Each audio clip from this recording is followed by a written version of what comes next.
Two வீலர்ல போய் accident ஆன அந்த பையனுக்கான காரணமாக அந்த வண்டி யாரோட வண்டி ஓட்டிட்டு போனா ஃப்ரெண்டோட வண்டி, அந்த ஃப்ரெண்டு வண்டியினுடைய அப்பாவை அரெஸ்ட் பண்ணி வச்சிருக்காங்க. சரி மக்களே, போலீஸ் சைட்ல நியாயமா இருந்தாலும் ஃப்ரெண்டோட அப்பாவை கைது பண்ணட்டும் அந்த வண்டியோட ஓனருங்கிற அடிப்படையில். அதுக்கு முன்னாடி மீதி எல்லாத்தையும் கைது பண்ண வேணாமா? அந்த ஆக்சிடென்ட்டுக்கு காரணமான அந்த நாயை முதல்ல பிடிச்சி ஜெயிலில் போடுங்க சார்.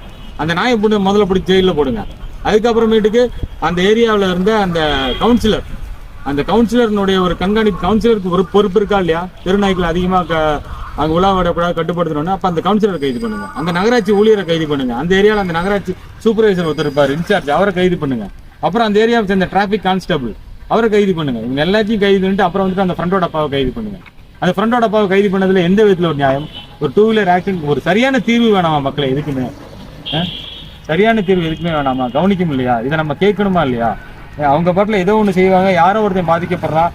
தலைவலியும் வயிற்று வலியும் தனக்கு வந்தால் தான் தெரியும், எனக்கு வந்தால் வந்துட்டு ரத்தம், மற்றவனுக்கு வந்தால் தக்காளி சட்னி அப்படிங்கிற மாதிரி. மக்களே, இது வந்துட்டு ஒரு எதிர்பாராமல் நடந்த விபத்து தான்.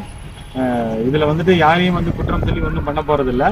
இது போன்ற இன்னொரு இழப்புகள் வேற எங்கும் நடக்காமல் இருக்கணும்னாக்கா, அதுக்கு தகுந்த நடவடிக்கை எடுக்கணும்னாக்கா ரோடுகளில், சாலைகளில் வந்துட்டு இது போன்ற வன விலங்கு இது போன்ற விலங்குகள், நாய்கள், ஆடு மாடுகள், இது போன்ற விலங்குகள் வந்துட்டு கட்டுப்பாடற்று ரோட்ல திரிவதை முற்றிலும் தடுக்கணும். அப்படி தடுத்தோம்னா தான் இது போன்ற எதிர்பாரா விபத்துகள் நடப்பதை தவிர்க்க முடியும். அது மட்டுமின்றி அந்த வித்தவுட் லைசன்ஸ் 18 வயது நிரம்பாத இளம் மாணவர்கள் சாலைகளில் வண்டி ஓட்டுவதை தவிர்க்கணும்.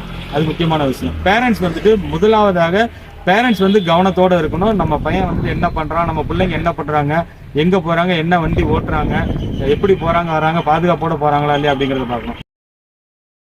ஓகே மக்களே, இப்போ நம்மளோட இந்த நிகழ்ச்சியில் இப்போ ஒரு வீடியோ ஒன்று ஆட் பண்ணியிருக்கேன்.